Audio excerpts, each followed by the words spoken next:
สบายดีมื้อนี้ข้าพเจ้าค้างจิตมณีหรือว่าฮุกนั่นเอง หลังจากที่เฮาเรียนดนมาแล้วเนาะมื้อนี้ข้าพเจ้าเองมีนิทานเรื่องหนึงสิมาเล่าให้ฟัง นิทานเรื่องนี้มีชื่อว่าสองไอ้น้องซึ่งสองไอ้น้องนี้อาศัยอยู่นำพ่อแม่ของเขาเจ้าครอบครัวนี้อาศัยอยู่นำกันอย่างมีความสุขแล้วอยู่ต่อมาเมื่อเด็กสองคนนี้เติบใหญ่ได้10ปลายปีแล้วผู้เป็นพ่อก็ได้เสียชีวิตจาก3แม่ลูกไปเมื่ออยู่ต่อมาอีกบ่ดนผู้เป็นแม่ก็ได้จากเสียชีวิตไปนำหลังจากนั้นสองไอ้น้องก็เลยกลายเป็นลูกกำพร้าอาศัยอยู่นำกันหาเลี้ยงชีพอยู่นำกันผู้เป็นน้องผัดเป็นคนขี้ข้าน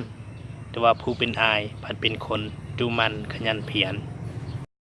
และอยู่ในแต่ละมือผู้เป็นน้องก็จะบ่เฮ็ดหยังอยู่แบบเมินเซยบ่เฮ็ดหยังในผู้เป็นอ้ายก็จะซอกหาเลี้ยงผู้เป็นน้องสองไอ้น้องตัดสินใจไปเฮ็ดสวนนำกันเมื่ออายฮู้แก่ใจว่าน้องตัวเองเป็นคนขี้ข้านก็เลยตัดสินใจว่า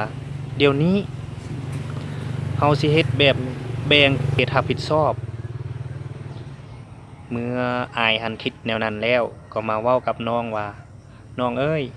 เดี๋ยวนี้สวนของเฮาก็กว้างถ้าว่าสิให้อายเฮ็ดคนเดียวอายก็บ่ไหวเฮามาแบ่งขอบเขตรับผิดชอบนำกันผู้เป็นน้องก็ตอบตกลงจากที่สองไอ้น้องตกลงกันแล้วอยู่ต่อมามื้ออื่นสองไอ้น้องก็พากันไปสวนไปเฮ็ดเวียกแต่ว่าผู้เป็นน้องคนที่บ่เคยเฮ็ดเวียกคนที่บ่เคยออกมาตากแดดลาวก็ตัดสินใจในเมื่ออายของตัวเองได้แบ่งแบบนี้แล้วตัวเองก็ต้องมีความรับผิดชอบลาวก็เลยเอาใบไม้ต้องบอกเราก็เอามาไปปกหัวเราตั้งใจเฮ็ดทุกมือมือละน้อยมือละน้อยโดยที่บ่สนใจไผโดยที่บ่เลียวเบิงของอายตัวเองว่าเราสิแล้วก่อนก็ขึ้นกับเราในขณะที่อายของเราแต่ละมือไปก็มีแต่อยู่เราส่วนหรือว่าอยู่เราให้ไปนั่ง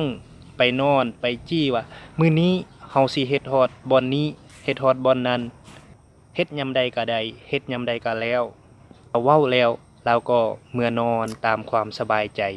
เพราะว่าเรามั่นใจว่าตัวเองเป็นคนดูมั่นเฮ็ดยามใดก็ได้เราฮู้ว่า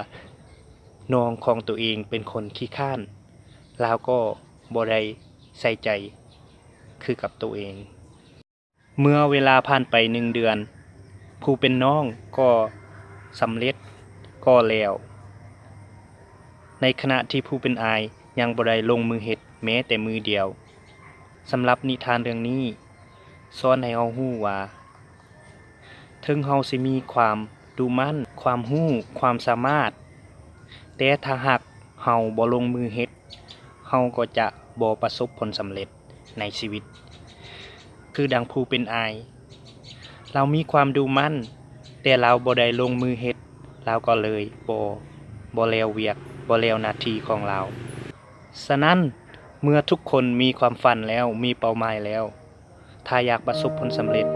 แม่นต้องลงมือเฮ็ดอย่างจริงจังและอดทนเราจึงประสบผลสำเร็จและเราจึงได้ในสิ่งที่เราปรารถนา